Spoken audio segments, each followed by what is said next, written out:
Everyone, आप देख रहे हैं legal vocabulary series English to Hindi translation का पार्ट 21। पिछले पार्ट्स में हमने कुछ इम्पॉर्टेंट लीगल वर्ड्स को सिंपल एंड क्लियर लैंग्वेज में समझा था। तो आज के 5 वर्ड्स हैं ex parte, fair use, fiduciary, force majeure and fraud. तो चलिए शुरू करते हैं हम अपने पहले वर्ड से, जो कि है एक्स पार्टी। एक्स पार्टी एक लैटिन शब्द है जिसका अर्थ है केवल एक पक्ष की उपस्थिति में। इसका उपयोग तब होता है जब कोई निर्णय या आदेश केवल एक पक्ष के लिए सुनवाई के अधिकार पर दिया जाता है, क्योंकि दूसरा पक्ष अनुपस्थित होता है। मतलब जब कोर्ट में एक पक्ष मौजूद होता है और दूसरा पक्ष सुनवाई के टाइम अनुपस्थित होता हो, तब कोर्ट एक तरफा फैसला दे सकता है। इसी को हम कहते हैं एक्स पार्टी डिसीजन या एक्स पार्टी। इसकी कुछ विशेषताएं होती हैं, जैसे पहला, यह प्रक्रिया केवल एक पक्ष की दलील पर आधारित होती है। अनुपस्थिति, जब दूसरा पक्ष अनुपस्थित रहता है तो न्यायालय एक्स पार्टी आदेश जारी कर सकता है।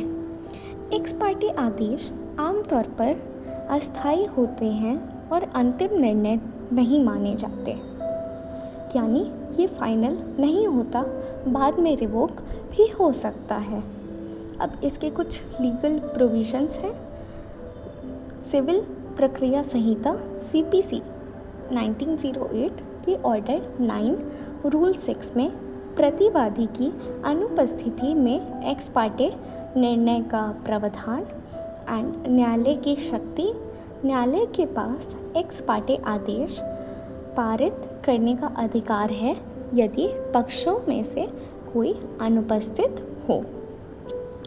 एग्जाम्पल से अगर हम समझें तो मान लीजिए रमेश ने सुरेश पर पैसा न लौटाने का मुकदमा किया।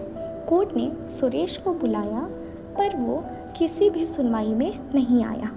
कोर्ट ने सिर्फ रमेश की बात सुनकर रमेश के फेवर में एक्स पार्टी ऑर्डर पास कर दिया। लेकिन अगर सुरेश बाद में कोर्ट आए और रीज़न जेन्युइन हो तो कोर्ट इस ऑर्डर को कैंसिल भी कर सकता है। इसी को हम कहते हैं एक्स पार्टी। अब हम देखते हैं अपना दूसरा वर्ड, जो कि है फेयर यूज़। फेयर यूज़ एक कानूनी सिद्धांत है जो कॉपीराइट सामग्री की सीमित और उचित उपयोग की अनुमति देता है, बिना कॉपीराइट स्वामी की अनुमति के।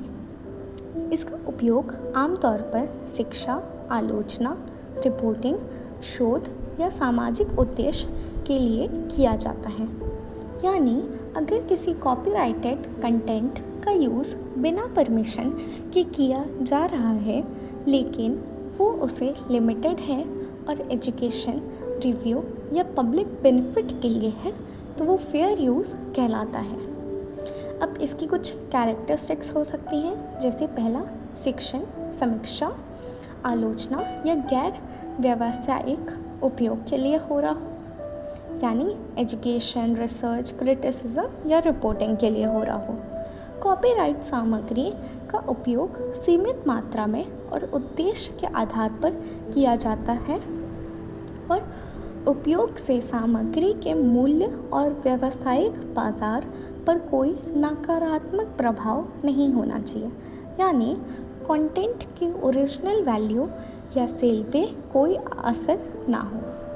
अब इसके लीगल प्रोविजंस, तो भारतीय कॉपीराइट अधिनियम 1957 के सेक्शन 52 में ये कानूनन फेयर यूज़ के तहत शिक्षण, शोध, आलोचना या समीक्षा के लिए कॉपीराइट सामग्री के उपयोग की अनुमति देती है।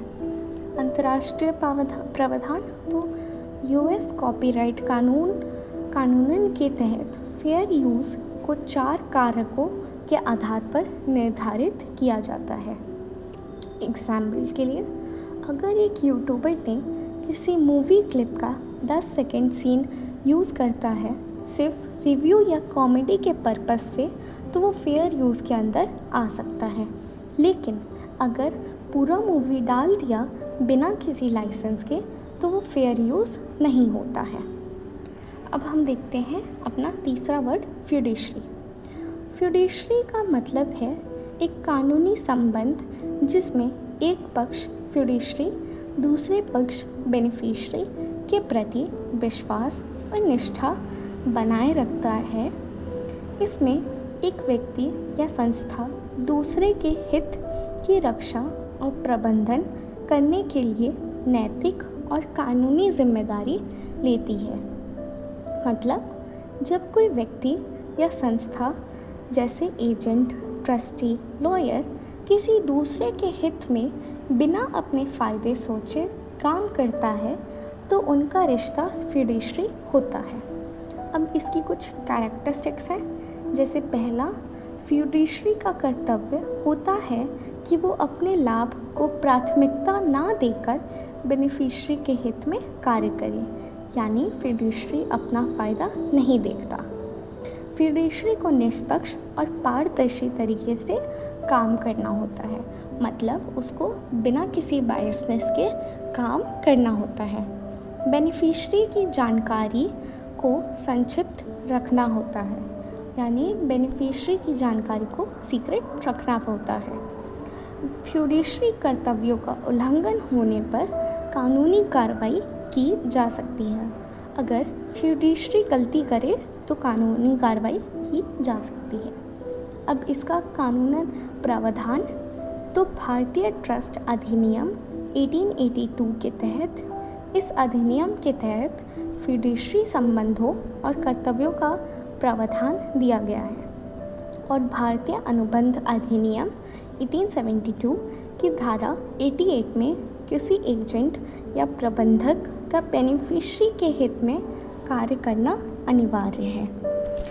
एग्जाम्पल के लिए, एक लॉयर अपने क्लाइंट के केस में पूरी ईमानदारी से काम करता है। वो अपनी जानकारी किसी दूसरे को नहीं देता और केस के सारे फ़ायदे क्लाइंट के लिए इंश्योर करता है, तो उसे हम फ्यूडिशरी रिलेशनशिप कहते हैं। अब हम देखते हैं अपना चौथा word, force measure. Force measure एक फ्रेंच शब्द है जिसका अर्थ है सुपीरियर फोर्स। ये एक अप्रत्याशित या अपरिहार्य परिस्थितियों का जिक्र करता है जो किसी पार्टी को अनुबंध पूरा करने से रोकती है। मतलब अगर किसी कॉन्ट्रैक्ट के दौरान कोई ऐसी घटना हो जाती है जो किसी के कंट्रोल में ना हो, जैसे नेचुरल डिज़ास्टर, वॉर, लॉकडाउन, और उस वजह से कॉन्ट्रैक्ट फुलफ़िल नहीं हो पाता, तो उसे फोर्स मैजर कहते हैं। इस पे लीगल मैक्सिम है, लेक्स नॉन क्वागेट एड इम्पॉसिबिलिया, मतलब कानूनन असंभव चीज़ों की मांग नहीं करता। दूसरा लीगल मैक्सिम है इम्पोटेंशिया एक्सक्यूसेट लीगम, मतलब असंभवता को कानून द्वारा क्षमा किया जाता है। अब इसकी कुछ विशेषताएं हैं। जैसे पहला, घटनाएं जो किसी के नियंत्रण में ना हो, जैसे भूकंप, पैंडेमिक एट्सेट्रा। फोर्स मैज्योर की स्थिति में अनुबंध स्थगित या समाप्त किया जा सकता है। कॉन्ट्रैक्ट टेम्परेरी रोका जा सके या फिर ख़त्म किया जा सके। अनुबंध पूरा करने के दायित्व से पक्षों को राहत मिलती है। किसी को ज़बरदस्ती जिम्मेदार नहीं ठहराया जा सकता। इसके लीगल प्रोविजंस तो भारतीय अनुबंध अधिनियम इंडियन कॉन्ट्रैक्ट एक्ट सेक्शन 32 में यदि फोर्स मैजर किसी की घटना अनुबंध में शामिल है तो यही प्रभावी होगी। एंड सेक्शन 56 डॉक्ट्रिन ऑफ ट्रस्टेशन, जब प्रदर्शन असंभव हो, ये कहता है। एग्जाम्पल के लिए, एक कंपनी ने सप्लाई का कॉन्ट्रैक्ट साइन किया, लेकिन बाद में नेशनल लॉकडाउन आ गया, ना ट्रांसपोर्ट था ना मैन पावर, तो कोर्ट ने कहा ये फोर्स मैजर है, अगर कंपनी कॉन्ट्रैक्ट तोड़ने के लिए लायबल नहीं है, क्योंकि उनकी गलती नहीं थी, लॉकडाउन आ गया तो उनके पास कोई ट्रांसपोर्ट या मैन पावर नहीं था। ये रहा हमारा फोर्स मैजेure। अब हम देखते हैं अपना आखिरी और 5वां वर्ड, फ्रॉड। फ्रॉड का तात्पर्य है जानबूझकर छल, कपट या असत्य प्रस्तुतियों के माध्यम से किसी व्यक्ति को धोखा देने या उसकी सहमति प्राप्त करने से है। ये एक गैर कानूनी कार्य है जो संपत्ति, अधिकार या विश्वास के उल्लंघन से संबंधित है। यानी फ्रॉड तब होता है जब कोई व्यक्ति जानबूझकर किसी और को मिसलीड करता है, जैसे कि झूठ बोलकर, सच छुपाकर या गलत डॉक्यूमेंट्स देकर। इसका लीगल मैक्सिम है फ्रॉस एट डॉलियस निमेनाई पैट्रोकेनरी डेवेंट, मतलब धोखा और छल किसी के लिए लाभकारी नहीं होना चाहिए। दूसरा लीगल मैक्सिम है सप्रेसियो वेरी सजेस्टिव फैल्सी, मतलब सत्य को छुपाना और असत्य प्रस्तुत करना धोखा है। इसकी कैरेक्टरिस्टिक्स हैं तो पहला, किसी तथ्य को जानबूझकर छुपाना या झूठी जानकारी देना। दूसरा, धोखा देने की मंशा से कार्य करना।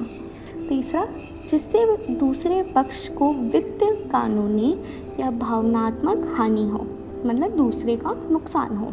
एंड लास्ट, भरोसे का उल्लंघन करके लाभ उठाना। इसके लीगल प्रोविजंस हैं तो पहला, भारतीय अनुबंध अधिनियम 1872 की धारा 17 में फ्रॉड का अनुबंध के संदर्भ में परिभाषित करता है, और भारतीय दंड संहिता IPC 1860 की सेक्शन 420 धोखाधड़ी और संपत्ति से विश्वासघात के लिए सज़ा, और सेक्शन 415 में धोखा देने की परिभाषा दी हुई है। एग्जाम्पल के लिए, अगर कोई व्यक्ति लैंड सेल करता है और डॉक्यूमेंट में झूठ लिखता है कि लैंड उसके नाम पे है, जबकि वो उसकी प्रॉपर्टी है ही नहीं, और उसे झूठे डॉक्यूमेंट पर बायर पैसा दे देता है, तो ये फ्रॉड है और सेक्शन 420 ऑफ IPC के अंडर सज़ा हो सकती है। तो दोस्तों, आज के पार्ट 21 में हमने कुछ इम्पॉर्टेंट लीगल वर्ड सीखे, जैसे पहला, एक्स पार्टी, जब कोर्ट एक पक्ष की सुनवाई में ऑर्डर देता हो। दूसरा, fair use, limited copyright use जहाँ पर्पस एजुकेशन या रिव्यू हो। तीसरा, फिड्यूशियरी, भरोसे और ईमानदारी वाला लीगल रिलेशन। चौथा, फोर्स मैजेure, ऐसी स्थिति जो कॉन्ट्रैक्ट पूरा होने से रोक दे। एंड पांचवा, फ्रॉड, जानबूझकर गलत जानकारी से किसी को धोखा देना। वीडियो अच्छा लगे तो लाइक, शेयर एंड सब्सक्राइब ज़रूर करें। मिलते हैं हम पार्ट 22 में नए शब्दों के साथ। Till then, thanks for watching.